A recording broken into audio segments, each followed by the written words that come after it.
কিয়ামতের ময়দানে আমল নামা আমাদেরকে দেওয়া হবে। দুই শ্রেণীর মানুষ, এক শ্রেণী তাদের ডান হাতে আমল নামা দেওয়া হবে, আরেক শ্রেণীর বাম হাতে। যাদের ডান হাতে আমল নামা দেওয়া হবে কোরআনের ভাষায় তারা সৌভাগ্যবান, যাদের বাম হাতে আমল নামা দেওয়া হবে কোরআনের ভাষায় তারা হতভাগা। আল্লাহ পাক রব্বুল আলামিন সূরা হুদের মধ্যে বলেন, ফামিনহুম শাকিয়্যুন ওয়া মিনহুম সাঈদ। এক দল হবে হতভাগা, আরেক দল হবে সৌভাগ্যবান। ফাআম্মাল্লাযীনা শাকু ফাফিন্নার, যারা হতভাগা তাদের ঠিকানা জাহান্নাম, বলেন নাউযুবিল্লাহ। ওয়া আম্মাল্লাযীনা সুইদু ফাফিল জান্নাহ, আর যারা সৌভাগ্যবান তাদের ঠিকানা আল্লাহর চিরস্থায়ী জান্নাতের মেহমান। কিয়ামতের ময়দানে আমলনামা হয়তো ডান হাতে না হয় বাম হাতে। কিয়ামতের ময়দানে আমার আপনার বিরুদ্ধে চার শ্রেণীর সাক্ষী দাঁড়িয়ে যাবে। বলেন কয় শ্রেণী? সংক্ষেপে মনে রাখবেন। বলেন এক নাম্বার জমিন। এক নাম্বার বলেন তো, কিয়ামতের ময়দানে চার সাক্ষীর এক নাম্বার সাক্ষী, দুই নাম্বার ফেরেশতা, তিন নাম্বার অঙ্গ প্রত্যঙ্গ, চার নাম্বার আল্লাহ।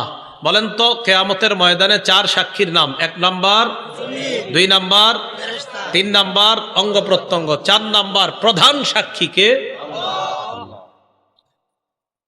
তো কিয়ামতের ময়দানে আল্লাহ আমল নামা দেওয়ার জন্য ওজনের পাল্লা কায়েম করবে। আল্লাহ বলেন, ওয়ানাদউল মাওয়াজিনাল কিসতা লিয়াউমিল কিয়ামাতি ফালা তুজলামু নাফসুন শাইআ। আল্লাহ বলেন, আমি কিয়ামতের ময়দানে ওজনের পাল্লা কায়েম করব, মানুষের আমলনামা ওজন করার জন্য, ইনসাফ কায়েম করার জন্য। কারো প্রতি সামান্য অবিচার করা হবে না।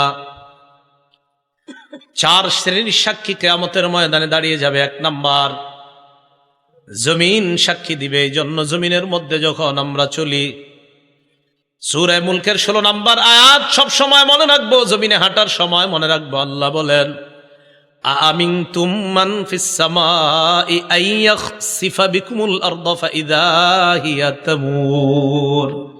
তোমরা কি আসমানওয়ালার থেকে নিশ্চিত হয়ে গেছো যে জমিন তোমাদেরকে, জমিনের মধ্যে আসমানওয়ালা ধ্বংস করে দিবেন না, জমিনের নিচে ধসিয়ে দিবেন না, আর জমিন তোমাদেরকে নিয়ে থর থর করে কাঁপতে থাকবে, এই ব্যাপারে তোমরা নিশ্চিত হয়ে যেও না। আল্লাহ বলেন, জমিনে যখন হাঁটো, জমিনে যখন চলো, তোমরা কি নিশ্চিত হয়ে গেছো? যেমনে অহংকার করো, ভাবসাবে মনে হচ্ছে যে জমিনের নিচে আল্লাহ ধ্বংস করে দিতে পারেন না, জমিনের নিচে আল্লাহ তোমাদেরকে ধসিয়ে দিতে পারেন না, এই ব্যাপারে কি তোমরা নিশ্চিত হয়ে গেছো? বলেন, আল্লাহ চাইলে যে কোনো মুহূর্তে জমিনের একদম 1000 মাইল গর্তের নিচে আল্লাহ আমাদেরকে নিতে পারেন কিনা? আল্লাহ কয় নিশ্চিত হয়ে গেছো? বলেন, জমিনের নিচে ধসিয়ে দেওয়ার ঘটনা অনেক আগে ঘটছে না কিছুদিন আগেও ঘটছে? তুরস্কে বাড়ি সহ গেছে না? তো এক নাম্বার সাক্ষী হবে জমিন।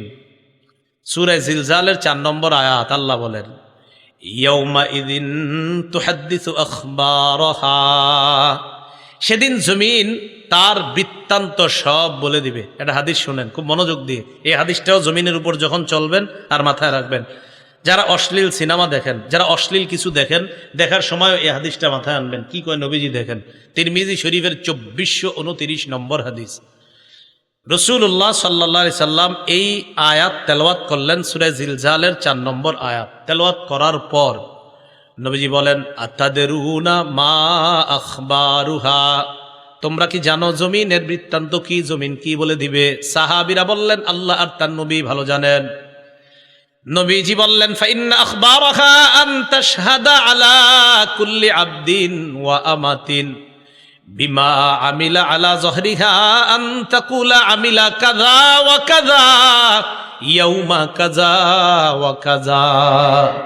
নবীজি বলেন, জমিন এইভাবে বৃত্তান্ত বর্ণনা করবে, আতুশাল অমুক এলাকার অমুক বান্দা ওই সময় এতটা বাজে অমুক দোকানের সামনে দাঁড়িয়ে টেলিভিশনের মধ্যে অশ্লীল সিনেমা দেখছে, মাবুদ আমি জমিন তার বিরুদ্ধে সাক্ষী দিয়ে দিলাম, তোমার কাছে বিচার চাই। সময়, স্থান সব বলে দিবে। তো বলেন তো, আমার আপনার আমল নামা এটা কিয়ামতের ময়দানে আল্লাহ হয়তো ডান হাতে দিবে, না হয় তো এর আগে সাক্ষীগুলোর কথা মনে রেখেন, আমলনামা দেওয়ার আগে প্রথম সাক্ষী হবে জমিন। 2 নাম্বার সাক্ষী ফেরেশতা। সূরা ইনফিতরের 10 থেকে 14 নম্বর আয়াতে আল্লাহ বলেন, ওয়া ইন্না আলাইকুম লাহাফিজিনা কিরামান কাতিবিনা ইয়ালামুনা মা তাফআলুন ইন্নাল আবরারা লাফি নাঈমিন ওয়া ইন্নাল ফুজ্জারা লাফি জাহিম। আল্লাহ পাক রব্বুল আলামিন বলেন, তোমাদের সাথে সংরক্ষণকারী যত্নবান ফেরেশতারা আছে, তোমরা যা করো তারা তা দেখে। সম্মানিত লেখকগণ, আল্লাহ এরপর বলেন পুণ্যবানরা নেয়ামতে পরিপূর্ণ জান্নাতে থাকবে আর অপরাধীরা জাহান্নামে থাকবে। বলি নাউজুবিল্লাহ। এখন আমরা বাঙালি তো প্রশ্ন করে ফেলতে পারি, আল্লাহ বলছে সম্মানিত লেখকগণ থাকবেন, লেখকগণ কি করে? এটা কিন্তু বলে নাই লেখকের কাজ কি, কিন্তু এই আয়াতে তো আল্লাহ বলে নাই লেখে। অনেক লেখক আছে লেখে না। তো এইরকম মনে করেন বাংলাদেশিরা এই প্রশ্ন করেও ফেলতে পারে যে হুজুর আল্লাহ বলছে লেখকগণ থাকবে, কিন্তু লেখকগণ লেখবে এটা কই আছে? তো যেহেতু এরকম বলে ফেলতে পারেন, এই জন্য এই জবাব আল্লাহ কোরআনে দিয়ে দিছে। সূরা যুখরুফের 80 নম্বর আয়াতে জবাব আল্লাহ দিছে। আল্লাহ বলেন, আম ইয়াহসাবুনা আন্না লা নাসমাউ সিররাহুম ওয়া নাজওয়াহুম বালা ওয়া রুসুলুনা লাদাইহিম ইয়াকতুবুন। তারা কি মনে করে তাদের গোপন কথা আর কানাকানি কথা আমি আল্লাহ জানি না? এমনটা কি তারা মনে করে তাদের গোপন কথা আর তাদের কানাকানি কথা আমি জানি না? আমি আপনাদের সামনে কথা বলতেছি, আল্লাহ কয় এটাও জানি। আমি ওনার সাথে এখন কানে কানে কিছু বলবো, আল্লাহ কয় এটাও জানি। আমি ঠোঁট বলা বন্ধ করব, বন্ধ করার পর আমি মনে মনে কিছু বললাম, আল্লাহ কয় এটাও শুনি, জানি। তুমি ঠোঁট খোলো আর বন্ধ করো। হাদিসের মধ্যে আসছে, হাদিসে কুদসির মধ্যে আসছে, আল্লাহ পাক রব্বুল আলামিন বলেন, বান্দা আমাকে যদি ইনজাকারানি ফি নাফসিহি, বান্দা যদি মনে মনে আমারে স্মরণ করে, দেখেন আমি চুপচাপ আছি এখন, ঠোঁট বন্ধ, বিছানায় বালিশে মাথা লাগা চিন্তা করলাম, আল্লাহরে নিয়ে শুধু চিন্তা করছি, আমি কিন্তু ঠোঁট বন্ধ চিন্তা করছি। আল্লাহ কয় বান্দা তোমার চিন্তা দেখতেছি, শুনতেছি, আমারে তুমি মনে মনে স্মরণ করছো। যাকারতুহু ফি নাফসিহি, আল্লাহ বলে যেই বান্দা আমারে মনে মনে স্মরণ করে আমিও তারে মনে মনে স্মরণ করি। আল্লাহ বলেন তাদের গোপন কথা আর তাদের কানাকানি কথা আমি কি শুনি না, আমি কি জানি না? তারা কি এমনটা মনে করে? না না, আমি সব জানি। শুধু তাই নয়, বালা ওয়া রুসুলুনা লাদাইহিম ইয়াকতুবুন, আমার ফেরেশতাগণ তাদের আমলনামা, তাদের কর্মকাণ্ড লিপিবদ্ধ করে নেয়। লেখেনি তো? লেখকগণ শুধু থাকে না, লেখেও। তাহলে বলেন সম্মানিত ফেরেশতা লেখকগণ তারা দেখে, বলেন ফেরেশতা, বলেন ফেরেশতাগণ দেখে, শোনে, লেখে।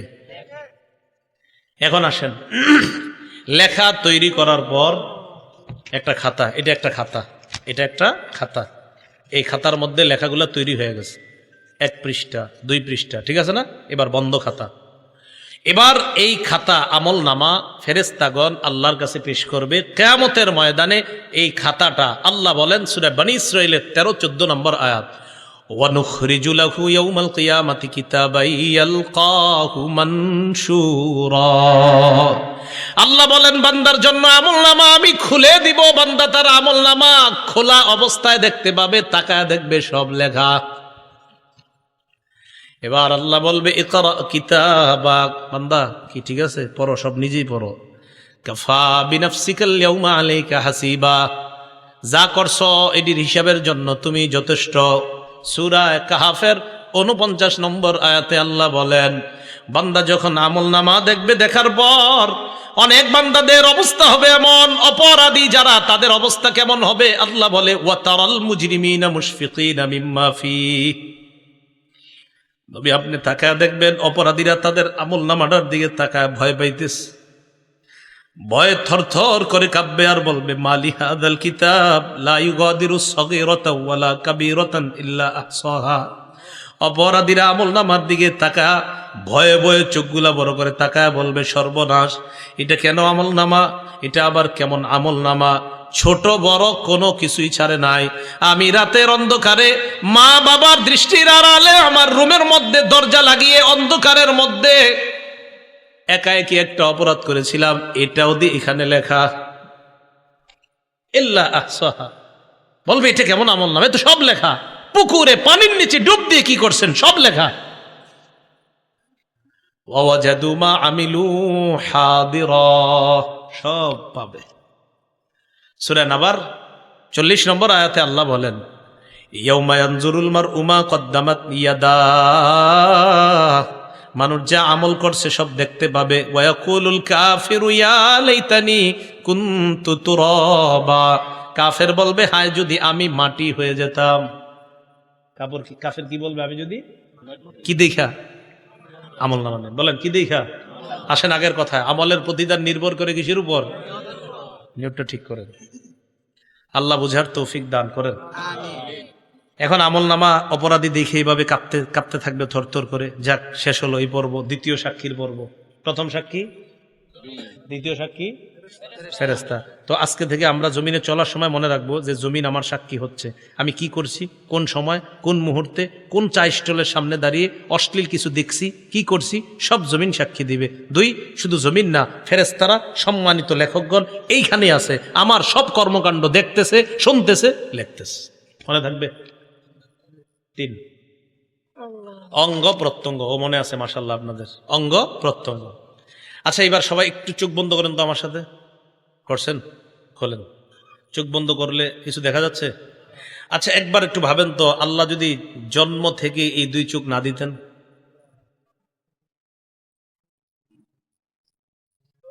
সূরা ইয়াসিনের 66-67 নম্বর আয়াতে আল্লাহ বলেন ওয়ালাউ নাশাউ লাতামাসনা আলা আ'য়ুনিহিম ফাস্তাবাকুস সিরাতা ফাআন্না ইউবসিরুন।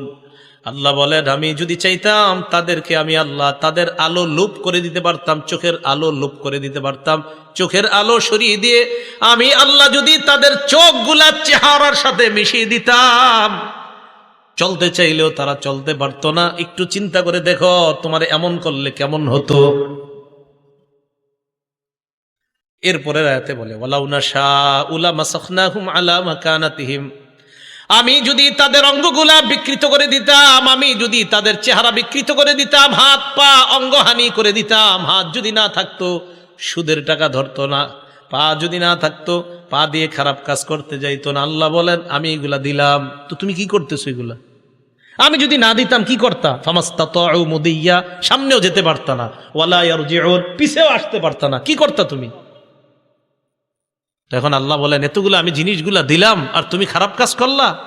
সূরা ইয়াসিনের 65 নম্বর আয়াতে কি বলে দেখেন, আল্লাহ তাকে কিয়ামতের মাঠে জিজ্ঞাসা করবে, এই এটা করছো, এটা করছো? কয় না, আল্লাহ করি নাই। বলবে আল্লাহ করো নাই? না।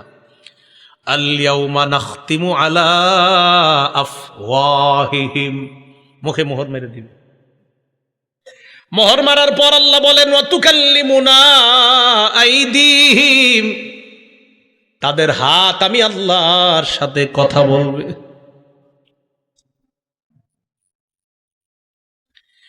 একটু চিন্তা করে দেখেন, হাত যদি আল্লাহকে বলে, আল্লাহ এই হাত দিয়ে ঘুষের টাকা, সুদের টাকা ধরছে। নিয়ম হলো, কেউ যদি কথা বলে এটার বিপক্ষে, কথা বলার পর ওই কথার পক্ষে সাক্ষীর প্রয়োজন হয়, তাহলে আল্লাহর সাথে হাত কথা বললো, এবার সাক্ষী কি? ওয়া তাশহাদু আরজুলুহুম বিমা কানু ইয়াকসিবুন, পা সাক্ষী দিয়ে বলবে, আল্লাহ হাত যা যা বলছে আমি পা হাতের পক্ষে সাক্ষী দিয়ে দিলাম।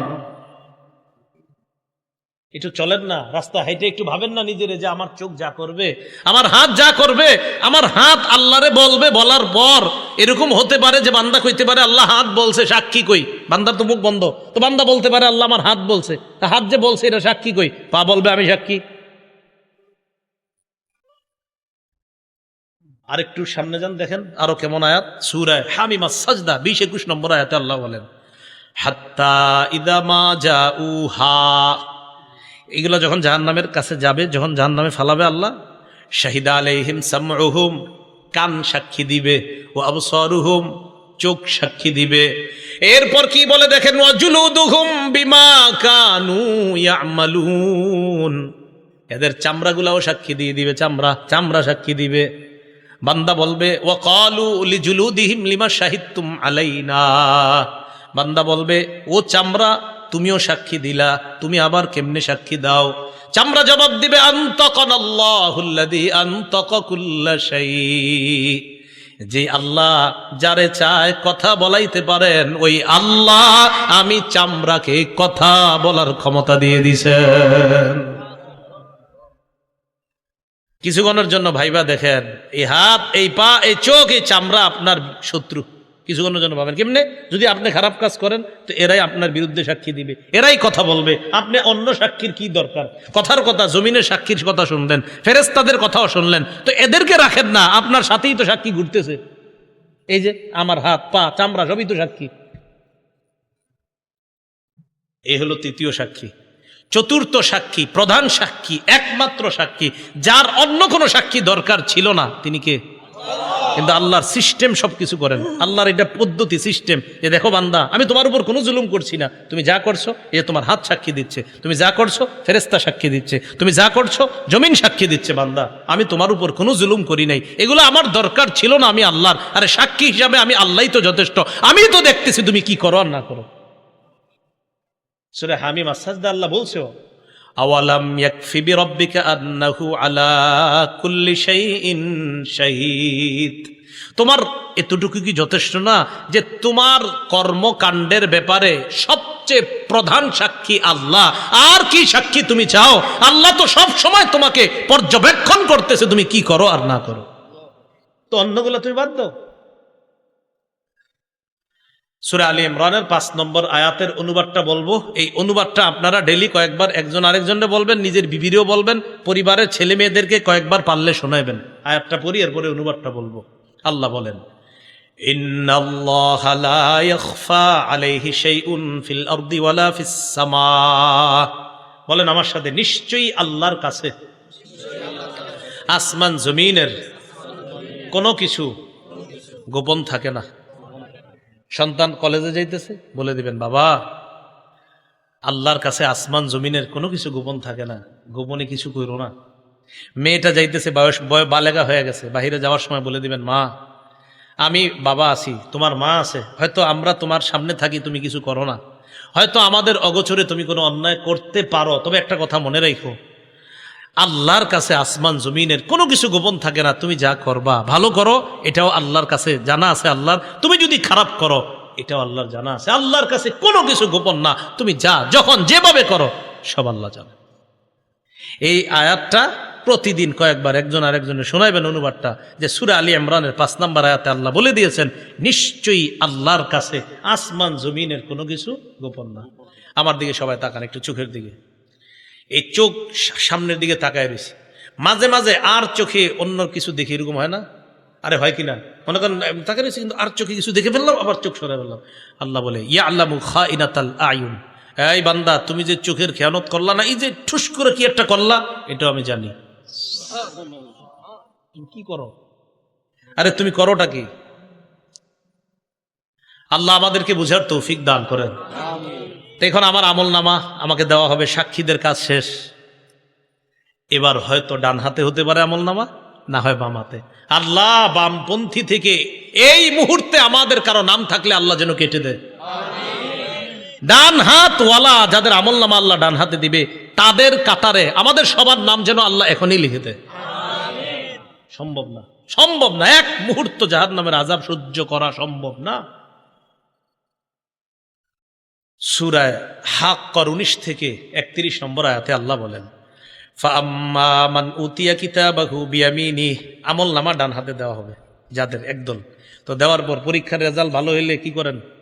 খুশিতে আরেকজনকে নিয়ে দেখান, আব্বা দেখেন এই সেই। আমল নামা ডান হাতে পাওয়ার পর সে দৌড়ে পরিচিত জনদের কাছে যাবে, যাওয়ার পর বলবে ফায়াকুলু হা উমকরাউ কিতাবিয়া, পরিচিত জনদেরকে বলবে যে দেখো আমল নামা আমার পেয়ে গেছি, একটু তোমরাও পড়া দেখো, আল্লাহ আমারে পাশের খাতায় নাম দিয়ে দিস, তোমরা একটু পড়া দেখো আমি পাস, আমার ডান হাতে দিয়ে দিস। একটু চিন্তা করেন যে আল্লাহ যেন আমারে এটাই করে কিয়ামতের মাঠে, আমাদের সবাইরে যেন এটাই করে। তো এটা বলার পর ওই বান্দার আমলনামা ডান হাতে দিবে, দেওয়ার পর বান্দা বলবে ইন্নী জনান্তু আন্নী মুলাকিন হিসাবিয়া, জানো আমি বিশ্বাস করেছি দুনিয়াতে থাকতে যে আজকের এই হিসাবের মুখোমুখি আমার হতে হবে, এই বিশ্বাস আমার ছিল। আলহামদুলিল্লাহ, হিসাব নেওয়ার পর আমার রব আমার ডান হাতে আমলনামা দিছে। তো এটা হওয়ার পর আল্লাহ বলে ফাহুয়া ফি ঈশাতির রাদিয়া, সন্তুষ্টজনক অনন্তকালের আরাম আয়েশের মধ্যে ওই বান্দা অবস্থান করবে। ফি জান্নাতিন আলিয়া, উচ্চ জান্নাতের মধ্যে। কেমন জান্নাত? কুতুফুহা দানিয়া, এত সুন্দর বাগানের মধ্যে থাকবে যেই বাগানের ফল ওই জান্নাতি পারবে আর খাবে। আরে না না, পারাও তো একটা কষ্টের ব্যাপার। আমি কি জান্নাতে তারে কষ্ট করার জন্য দিছি না? আমার বান্দার ফল খাইতে মন চাবে, ফলটা তার মুখের কাছে চলে আসবে। এখন দেখেন কি কয় পরে, কুলু ওয়াশরাবু হানিআম বিমা আসলাফতুম ফিল আইয়ামিল খালিয়া। এরপর তাকে বলা হবে বান্দা খাও, পান করো, স্বাচ্ছন্দ্যে আরামে যেমনে মন চায় খাও। দুনিয়াতে কিছুদিন কষ্ট করেছিলা, রাতে শীতের রাত ল্যাপটা ফালায়া দেয়া মসজিদে ফজর পড়েছিলা, রাতে ঝড় বৃষ্টি হচ্ছে, তুমি সবাই না গেল তুমি গিয়েছিলা, মসজিদে গিয়ে দেখছো শুধু ইমাম মুয়াজ্জিন আর দুই একজন আছে, মাশাল্লাহ তুমিও গিয়েছিলা বান্দা, একটু কষ্ট করেছিলা, 40 বছর 50 60 বছর, হ্যাঁ কষ্ট করেছিলা তো করেছিলা, তো এখন তুমি গাছ থেকে পাইরা ফল খাবা মানি? না না, তোমার যেভাবে যখন যেমনে মন চায়, শুধু মন চাইবে, আসতে দেরি হবে না। বাস তুমি ফেলে আসা জীবনে যা করেছো এর প্রতিদান আমি আল্লাহ তোমাকে দিয়ে দিলাম। এলো ডান হাতের আমলনামা। ও আম্মা মান উতিয়া কিতাবাহু বিশিমালিহি, সাক্ষীদের সাক্ষী নেওয়ার পর আরেক দল মানুষের আমলনামা বাম হাতে দেওয়া হবে। বাম হাতে দেওয়ার পর ওই বান্দা বলবে ইয়া লাইতানি লাম উতা কিতাবিয়া, হায় আমার আমলনামাটা যদি আমাকে দেওয়া না হতো। পরীক্ষায় ফেল করার পর অনেকে চিন্তা করে হায় যদি আমার এই পরীক্ষার রেজাল্টটা নাই জানতাম, আহারে এই পরীক্ষাটা যদি কোনো মতে বাদ হয়ে যেত, একটা পরীক্ষা দিছে ভালো হয় নাই, তো চিন্তা করে এটা যদি কোনো মতে বাদ হয়ে যেত, ঘোষণা করতো যে এই পরীক্ষা আবার দিতে হবে। কিয়ামতের ময়দানে বান্দা আমলনামা দেখবে, বাম হাতে দেখার পর বলবে ইয়া লাইতানি লাম উতা কিতাবিয়া, আমার আমলনামা যদি আমাকে দেওয়া না হতো। ওয়ালাম আদরি মা হিসাবিয়া, আমার হিসাবটা যদি আমি জানতে না পারতাম। ইয়া লাইতাহা কানাতিল কাদিয়া, হায় মরণ যদি আমার শেষ ফয়সালা হতো, মানে মরার পর যদি আমি মাটি হয়ে যেতাম, আর যদি এখানে আসতে না হতো তাহলে তো সব হয়ে যেত, বেঁচে যেতাম। তখন কি বলবে জানেন? মা আগনা আন্নি মালিয়া, আমার কত টাকা পয়সা ছিল কোনো কাজে আসলো না। হালাকা আন্নি সুলতানিয়া, আমার কথায় মানুষ উঠতো বসতো, এটাও কাজে আসলো না, চলে গেল। আল্লাহ বলবেন খুজু, ফেরেশতাদেরকে বলবেন ধরো এটা, ফাগুল্লু, এটারে বেরি পড়াও। সুম্মাল জাহিমা সাল্লু সুম্মা ফি সিলসিলাতিন যারউহা ৭০ যিরাআন ফাসলুকু, শিকল দিয়ে বাঁধো, যে শিকলের গজ হবে ৭০ গজ। তাফসীরের কিতাবে আছে নাক দিয়ে শিকল ঢুকিয়ে পিছনের রাস্তা দিয়ে বের করে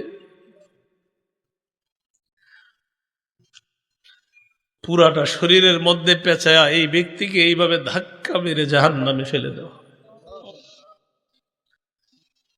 বলছিলাম আমার আপনার আমলনামা এটা হয়তো ডান হাতে দেওয়া হবে, না হয় বাম হাতে। তাই আমল আমরা দুনিয়াতে যারা করছি মুসলমান, আমাদের আমলগুলা যেন শুদ্ধ হয়, আর আমলের নিয়তটাও যেন শুদ্ধ হয়। 1 টাকা দান করি সেটাও শুদ্ধ নিয়তে দান করব, 1 লক্ষ টাকা সেটাও পরিশুদ্ধ নিয়তে দান করব, 1 কোটি টাকা এটাও শুদ্ধ নিয়তে দান করব, কাউকে দেখানোর জন্য না। সহিহ বুখারীর বর্ণনায় আসছে 2118 নম্বর হাদিস, আম্মা জান আয়েশা সিদ্দিকা রাদিয়াল্লাহু তাআলা আনহার বর্ণনা। তিনি বলেন ইয়াগজু জাইশুনিল কাবা, নবীজি সাল্লাল্লাহু আলাইহি সাল্লাম বলেছেন এক জামানায় একদল মানুষ কাবা ধ্বংস করার উদ্দেশ্যে রওনা করবে, নাউজুবিল্লাহ।